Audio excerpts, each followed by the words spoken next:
Good afternoon, everyone.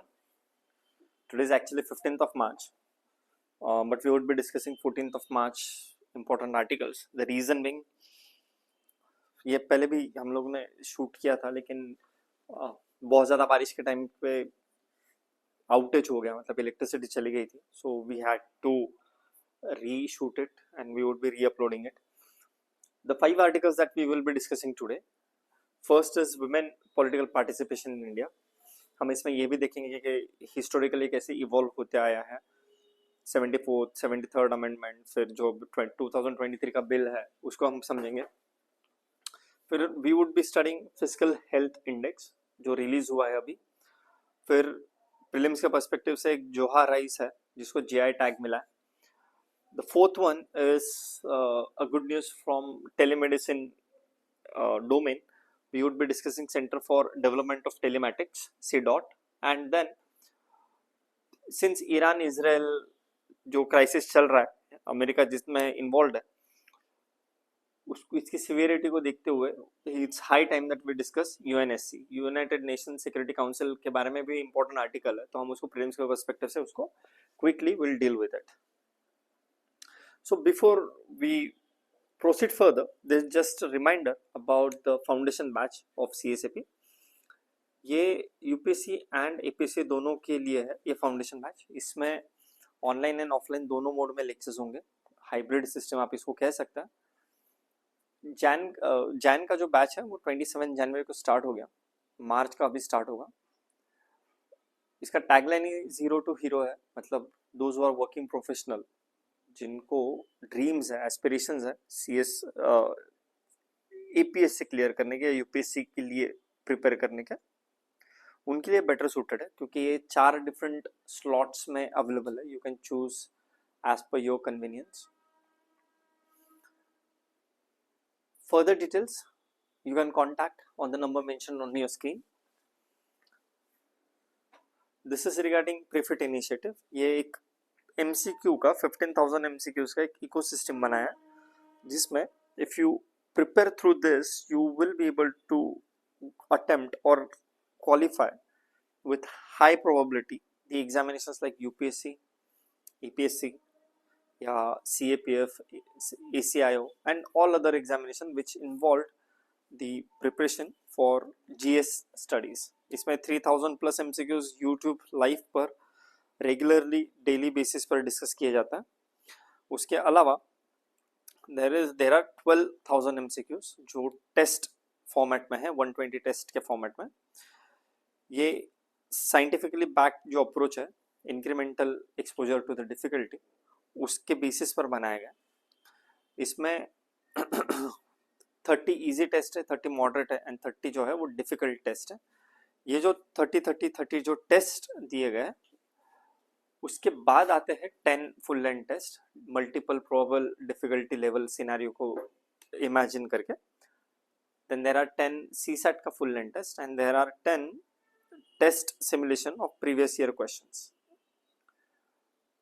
You can access these 12,000 MCQs which is a part of paid course at just 799. अगर आप किसी भी तरीके से आप CSAP से एसोसिएटेड हो तो you can access it at further discounted price by contacting on the number mentioned on your screens.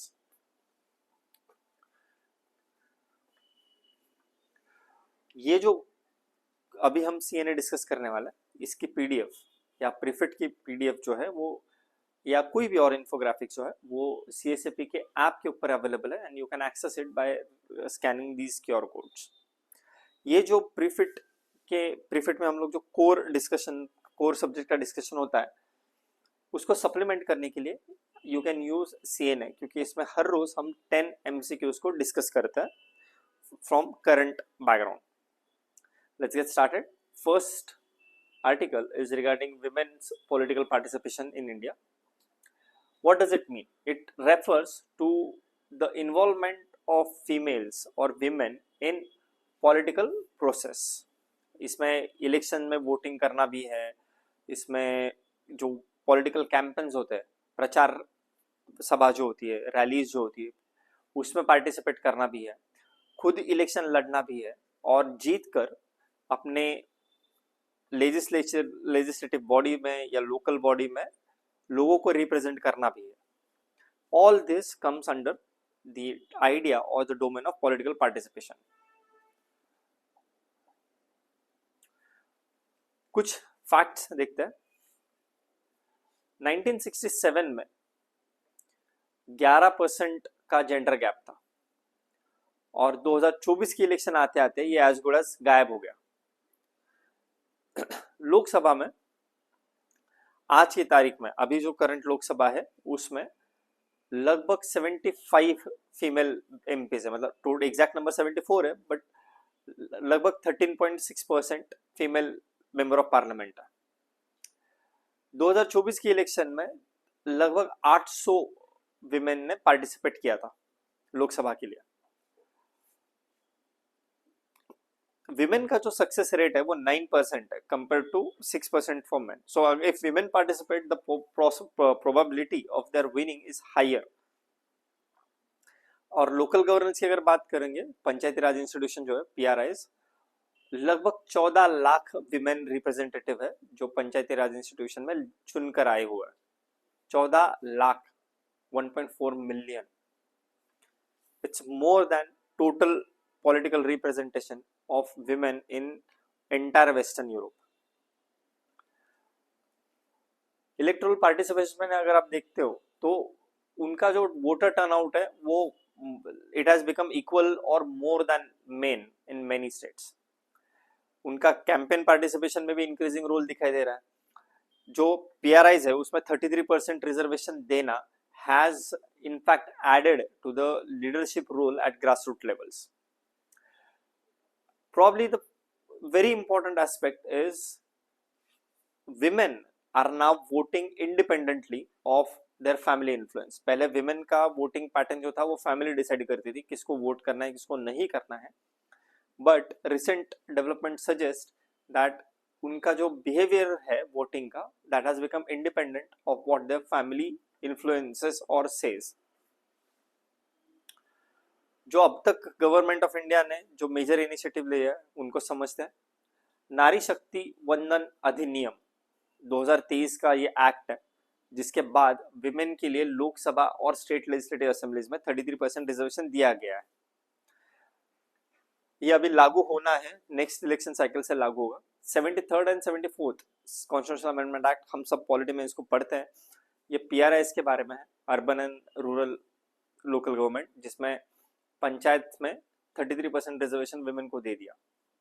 There is a SWIP program which is an initiative of the Election Commission to improve the women voter awareness and their turnout, that is participation in actual voting. There is another initiative called Political Literacy Initiative जिसमें youth के बीच में political awareness को बढ़ाने के लिए program run किया जा रहा है. अब कुछ सीवियर चैलेंजेस है. फॉर एग्जांपल टिकट अलोकेशन की जब बात आती है तब विमेन को बहुत कम पॉलिटिकल पार्टीज है कि जो बहुत विमेन को प्रमोट करके सीट्स अलोकेट देती है, टिकट अलोकेट करती है. विमेन कैंडिडेट्स को नहीं दिया जाता है. आज भी सिर्फ विनेबिलिटी क्वोशेंट के ऊपर ही टिकट डिस्ट्रीब्यूट होता है. Second, patriarchal norm, society patriarchal है. आज भी सोशल बैरियर जो है वो विमेन के पार्टिसिपेशन को लिमिट कर देता है. कैंपेन की कॉस्ट इतनी ज्यादा हो जाती है कभी कभी कि वो campaign cost, that economic concern itself restricts the participation of female. Moreover, there is a criminalization of politics and presence of money or muscle power discourages women participation. एक इंटरेस्टिंग रिपोर्ट ये भी है कि जितना फीमेल पार्टिसिपेशन बढ़ता है उतना politics का डीक्रिमिनलाइजेशन होता है. तो इट्स अ पॉजिटिव थिंग. अगर विमेन का पार्टिसिपेशन बढ़ेगा तो डीक्रिमिनलाइजेशन होगा पॉलिटिक्स का. Let's solve this MCQ. The Nari Shakti Vandan Adhiniyam 2023 का provides reservation for women in which of the following? Panchayat only, Lok Sabha and state legislative assemblies, Rajya Sabha only और judiciary. Answer is B. Answer is B, Lok Sabha and state legislative assemblies.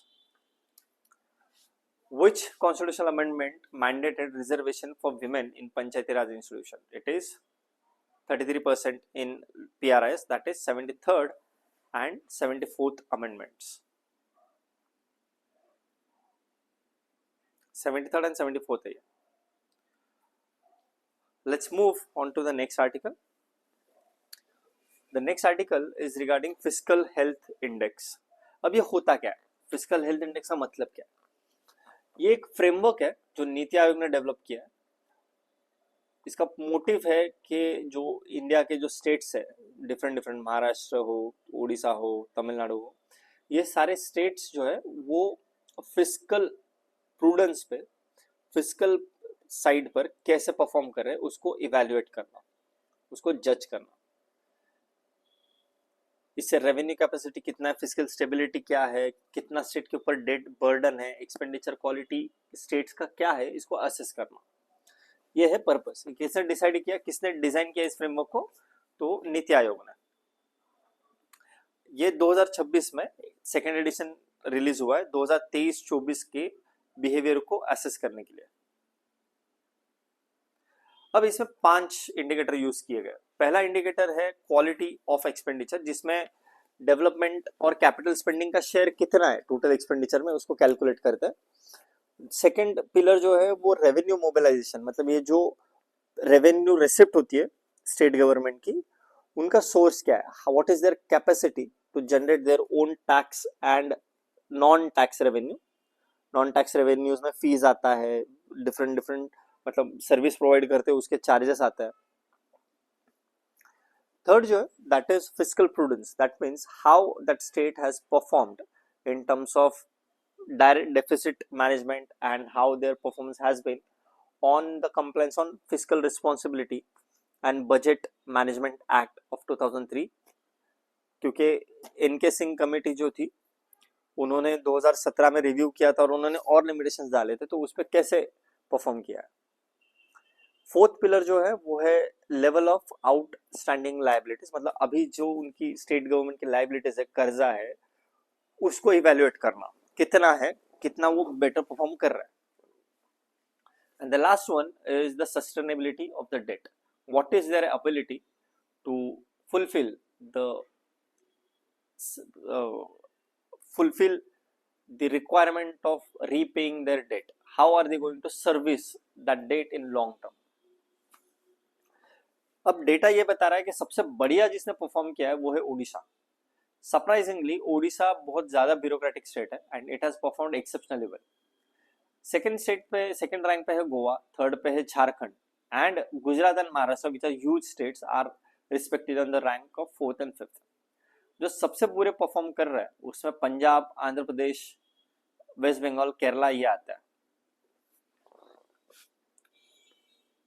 कुछ observation देखते हैं.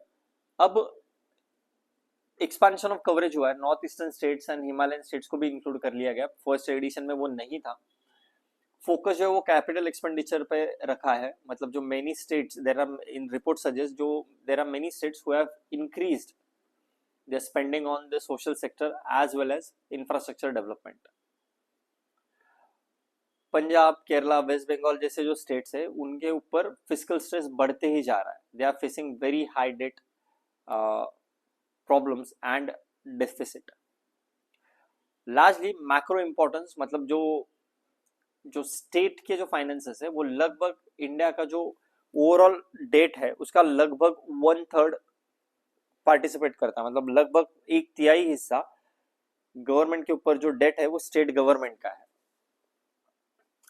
Challenges, एक बहुत severe committed expenditures है, जैसे कि government officers के सैलरीज है, पेंशंस है, या इंटरेस्ट पेमेंट्स के लिमिट्स है. वो इंटरेस्ट पेमेंट जो प्रीवियस लोन का इंटरेस्ट पेमेंट करना पड़ता है, उसने डेवलपमेंटल इनिशिएटिव्स को, डेवलपमेंटल स्पेंडिंग के ऊपर रेस्ट्रिक्शंस डाल दिया है. खुद का रेवेन्यू जो है वो लो है, हाईली डिपेंडेंट है सेंट्रल ट्रांसफर्स पे. थर्ड जो है कि एफआरबीएस लिमिट जो है उसको एक्सीड कर जा रहे हैं कई सारे स्टेट्स, फिर डेट बर्डन भी बढ़ते जा रहा है. सो इस बैकग्राउंड में let's solve these MCQs. The first health index is released by which institution? RBI, ministry of finance और नीति आयोग और फाइनेंस कमीशन. ये जो फिस्कल हेल्थ इंडेक्स है FHI, कौन रिलीज करता है? It is release by the NITI Aayog. Which of the following indicators is used in the fiscal health index? Quality of expenditure? Yes.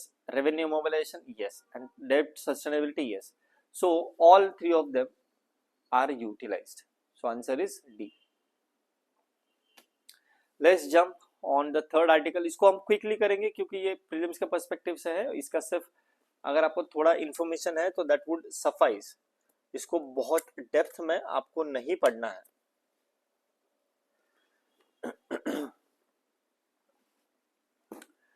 जोहा rice होता क्या है? ये जोहा राइस जो है ये छोटा शॉर्ट ग्रेन है, मतलब साइज में छोटा होता है ये, और it is aromatic rice variety and ये असम में ग्रो किया जाता है. ये आपको अच्छे से पता है, जोहा राइस असम में प्रोड्यूस होता है. इसको 2017 में जीआई टैग मिला था और इसका कल्चरल इंपॉर्टेंस भी बहुत ज्यादा है. It is widely used in traditional Assamese cuisine and festivals. It is जो अपर एंड सेंट्रल असम में इसमें ग्रो किया जाता है. शिवसागर, जोरहाट, गोलाघाट या डिब्रूगढ़ या लखीमपुर जैसे डिस्ट्रिक्ट है, वहां पे इसका प्रोडक्शन ज्यादा है. इसकी characteristic aromatic rice has very distinct fragrance and has a soft texture. ये शॉर्ट ग्रेन विंटर पैडी है. विंटर्स में ये कल्टीवेट किया जाता है. साली सीजन जिसे कहा जाता है उसमें इसको ग्रो करता है. It has very high nutritional properties and also has anti-diabetic and cardioprotective health benefits. Why is it significant? Because it promotes obviously indigenous agricultural practices, क्योंकि ये ट्रेडिशनल प्रैक्टिस है एंड इसने आसाम के राइस वैरायटीज को global recognition दिया है. It has also increase the income of farmers, क्योंकि GI tag जो है वो एक प्रीमियम प्राइस फेच करने में एक्सपोर्ट मार्केट्स में हेल्प करता है. And it also helps the protecting in traditional knowledge. So quick, कहाँ से है ये? ऑब्वियसली जोहा राइस कहाँ से है? The state is Assam. GI tag in India are governed under which law? Patents Act or Geological Indication of Goods Registration and Protection Act of 1999, Copyrights Act of 1957 or Designs Act of 2000? The answer is B, Geographical Indications Act of 1999. The fourth article is regarding Center for Development of Telematics.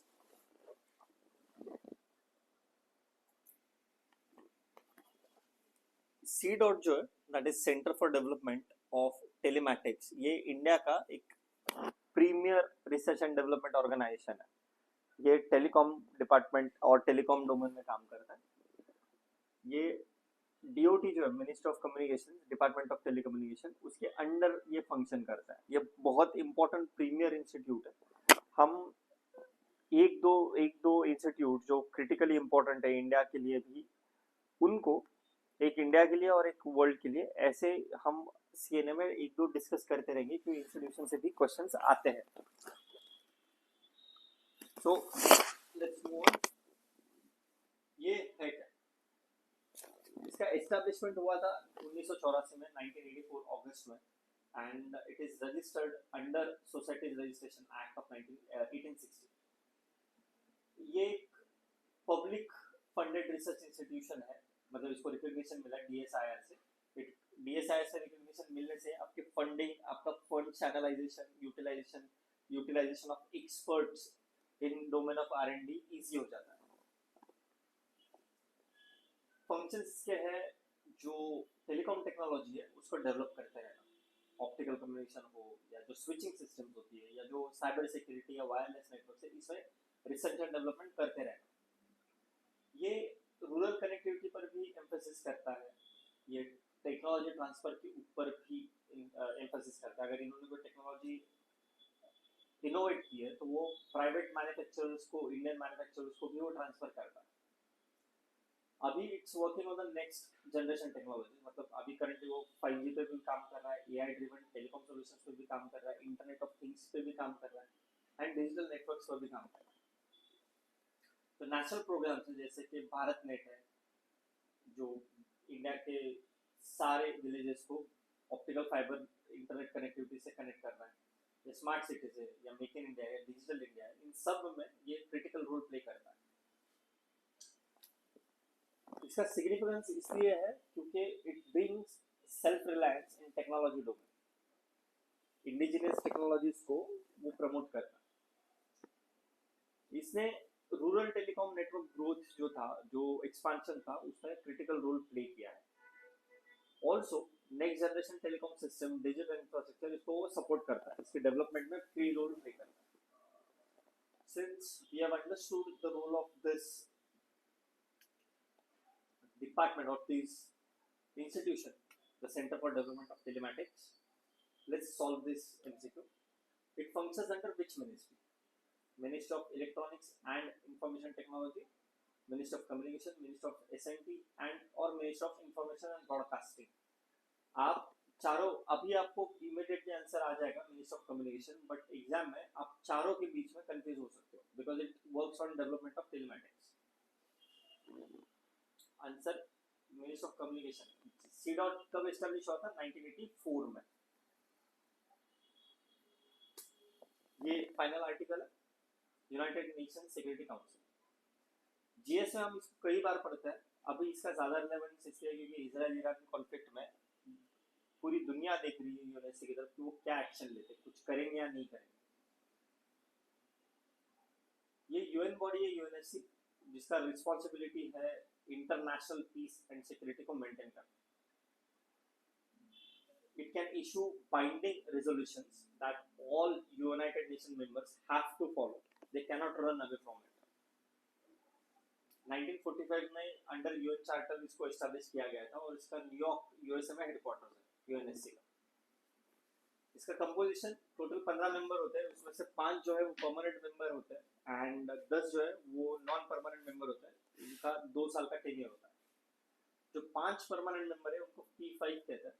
First is United states, United kingdom, France, Russia and China.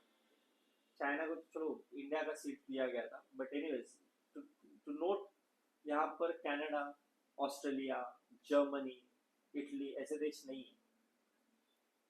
जो 10 non permanent members होते हैं वो 2 साल के लिए चुने जाते हैं by united nation general assembly. जो वेटो पावर है, मतलब किसी की चीज को ना बोलने का जो अधिकार है वेटो पावर, वो सिर्फ 5 मेंबर्स के पास है। यूएनएससी के एक्सपेंशन के लिए काफी हल्ला उल्ला चल रहा है काफी सालों से। उसमें there are many countries which support that India should be given a chair permanent members. इनके फंक्शंस क्या है? एक तो कॉन्फ्लिक्ट को प्रिवेंट करना, जो कहीं पे भी डिस्प्यूट्स होते हैं तो उसको इन्वेस्टिगेट करना और सेटलमेंट देना पीसफुली। दूसरा है पीस कीपिंग ऑपरेशंस को कंडक्ट करना, मतलब यूनाइटेड नेशंस के जो पीस कीपिंग मिशंस होते हैं उनको डिप्लॉय करना। फिर ये इकोनॉमिक सैंक्शंस भी डालता है, ट्रैवल बैन्स डाल देता है, आर्म्स एम्बार्गोस डाल देता है, कई बार मिलिट्री एक्शन भी देता है। मतलब it can authorise collective military intervention, जिसमें कलेक्टिव आर्मी चाहिए, किसी एक पर्टिकुलर कंट्री की आर्मी नहीं। लीगल ऑब्लिगेशन सारे जितने भी यूएनजे के मतलब यूनाइटेड नेशन के जितने भी मेंबर्स हैं, all of them have the obligation to implement UNSC decisions। ये बहुत ज़्यादा सिग्निफिकेंट है क्योंकि ये ग्लोबल पीस एंड सिक्योरिटी को प्रोमोट करती है, एक लेजिटिमेसी डिप्लॉय करती है इंटरनेशनली एंड मेजर पावर्स के लिए प्लेटफॉर्म है, क्योंकि सारे जो ग्लोबल पावर्स है ये एक जगह पर बैठकर सिक्योरिटी डिसीजन ले सकते हैं। Please solve the MCQ। How many permanent members are there in UNSC? There are 5। Non-permanent member 10, so total are 15 members. Which of the following country is not a permanent member of UNSC? China है, Russia है, France है, UK है, USA है, Germany नहीं। क्यों नहीं है Germany? क्योंकि ये बना था सेकेंड वर्ल्ड वॉर के बाद में और तब जर्मनी एज वेल खत्म हो गया था। ये स्मार्ट बुक से APSC और UPSC के लिए वन स्टॉप सॉल्यूशन, ये अब एसएस स्क्रिप्ट में भी अवेलेबल है। You can order your copies by calling on the number mentioned on your screen. Thank you so much for joining in. आप प्रीफिट के लेक्चर्स को एक्सेस कर सकते हैं। Join us live on प्रीफिट।